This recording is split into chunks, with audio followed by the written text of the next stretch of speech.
برید جلو.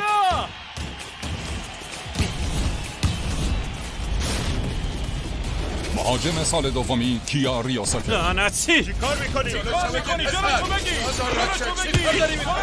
میشه.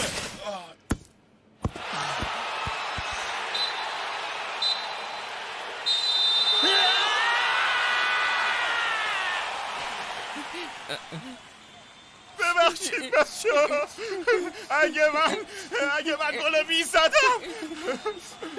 مقصر تو نیستی تاداچان. ببخشید.